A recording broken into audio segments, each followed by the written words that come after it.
성도님들 반갑습니다. 3월 21일 월요일 말씀 묵상입니다.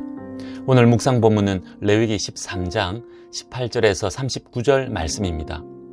주말 묵상 본문을 잠깐 복습해 봅시다. 레위기 12장에서는 여인이 임신하여 아이를 출산했을 때 부정결의 규례에 대해 말씀합니다. 여인의 출산에 대해 부정하게 여긴 것은 피 흘림 때문입니다. 남자아이를 출산했을 때와 여자아이를 출산했을 때 부정하게 되는 기간이 다르고 산혈이 깨끗하게 되는 기간도 다르게 말씀합니다. 남자아이 출산에 비해 여자아이 출산은 2배로 긴 시간 동안 부정하게 되었습니다.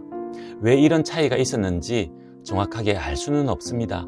의학적인 차이나 성별에 대한 차별이라고 할 수 없습니다. 다만 분명한 것은 이런 부정결의 규례를 통해 출산한 여인은 오늘날 말로 하면 산후조리를 할 수 있었습니다.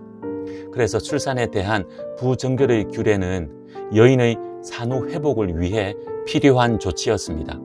그리고 부정결의 기간이 끝나면 하나님께로 나아가 번제와 속죄제를 통해 주신 생명에 대한 감사와 정결케 되는 속죄의 제사를 드려야 했습니다. 레위기 13장에서는 사람의 피부에 생기는 부정결에 대한 규례를 말씀합니다. 한글 성경은 이 병을 나병 같은 것이라고 번역하고 있는데 오늘날 한센병과 똑같다고 하기에는 어려움이 있습니다. 총 9가지 증상에 대해 말씀합니다. 어제 묵상 본문인 17절까지에서는 2가지 증상을 말씀했습니다.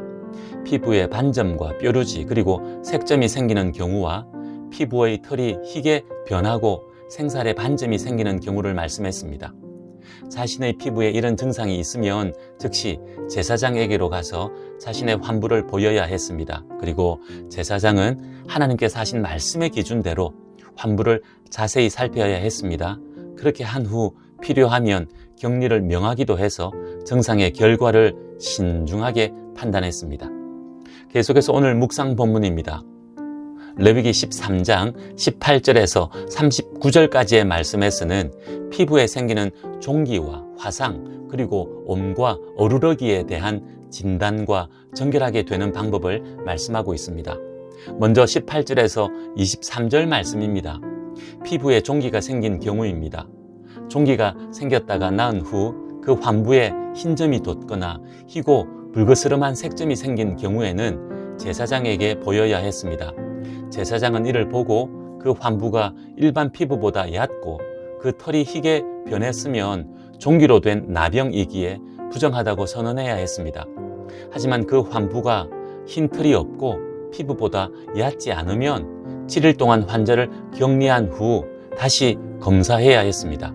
이때 색점이 피부에 퍼졌으면 부정하다고 선언했고 퍼지지 않았으면 그냥 종기의 흔적으로 정결하다고 판단했습니다.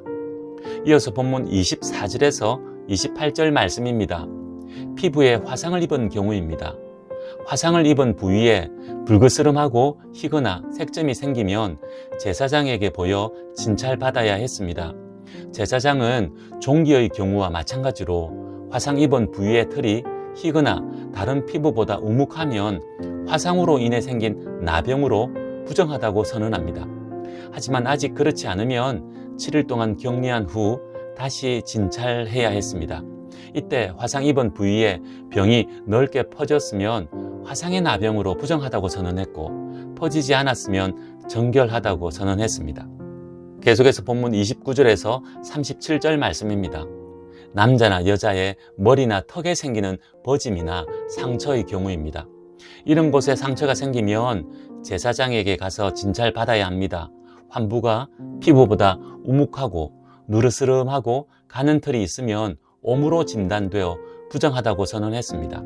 하지만 아직 그렇지 않으면 7일 동안 격리한 후 다시 진찰하여 확인하게 했습니다.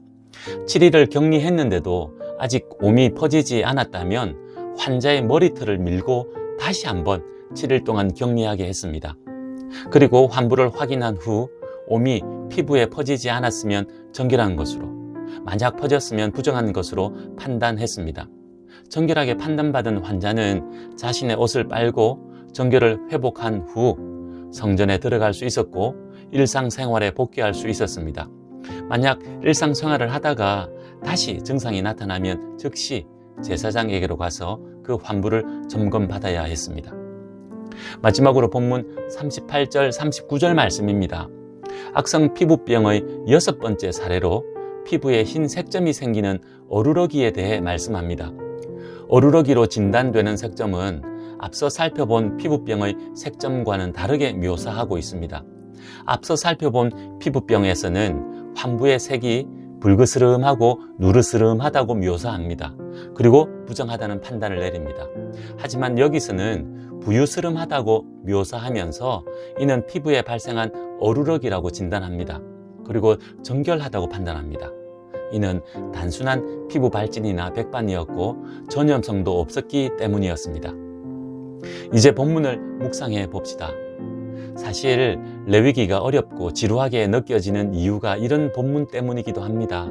오늘날 의학적인 관점으로 보면 잘못된 것으로 보이기도 하고 그래서 우리에게 무슨 의미가 있는지 이해하기 어렵기 때문입니다. 하지만 레위기 전체 주제인 거룩과 정결의 관점으로 보면 오늘 본문도 이스라엘 백성들이 정결하기를 원하시는 하나님의 마음을 알 수 있습니다. 백성들이 정결하게 되도록 앞서 섬기는 제사장들의 모습도 볼 수 있습니다. 그리고 환자의 격리를 결정하는데도 섣부르게 하지 않고 세심하게 관찰하여 신중하게 결정합니다. 이를 통해 환자의 입장도 공동체 전체의 안전도 함께 지켜가고 있음을 알게 됩니다. 이 모든 것들은 하나님께서 그의 백성들을 얼마나 사랑하시는지 알게 합니다. 하나님께서는 우리도 정결하기를 원하십니다. 특별히 환자를 진찰하고 돌보는 제사장들의 모습은 우리에게 많은 교훈을 주고 있습니다. 당연히 오늘날 육신의 질병은 전문적인 의사가 진찰하고 진단해야 합니다. 이런 것 말고 공동체 정결을 위해 애쓰고 수고하는 모습 말입니다. 감염의 위험이 있는 환자들이 제사장에게로 옵니다. 하지만 제사장은 그 환자를 자세히 살피고 관찰해야 합니다.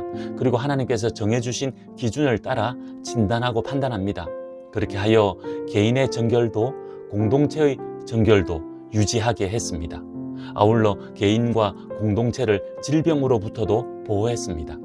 자신을 희생함으로 하나님 말씀을 따랐고 개인과 공동체를 보호했습니다.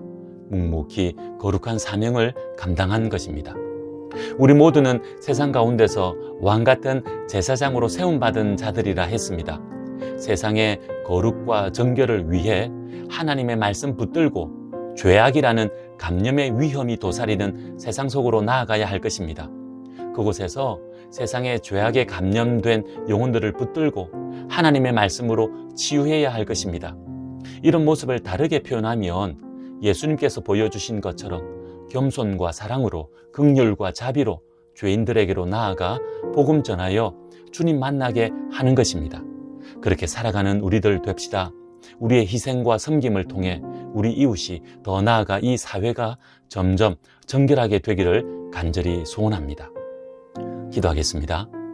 하나님 아버지, 오늘은 피부에 생긴 악성 질병에 관한 정결 규례의 말씀을 묵상했습니다.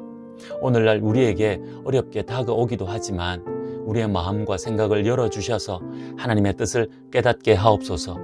환자와 공동체의 정결을 위해 자신을 희생하며 섬겼던 제사장들처럼 오늘 우리도 세상 가운데서 정결을 위해 우리 자신을 드리게 하옵소서. 건강한 자에게는 의사가 쓸데없고 병든 자에게라야 쓸데있느니라 하시면서 죄인에게로 가신 예수님처럼 오늘 우리도 예수님의 사랑과 복음 들고 세상 가운데로 나아가게 하옵소서. 예수님의 이름으로 기도하옵나이다. 아멘. 오늘은 나라와 민족을 위해 기도하는 날입니다.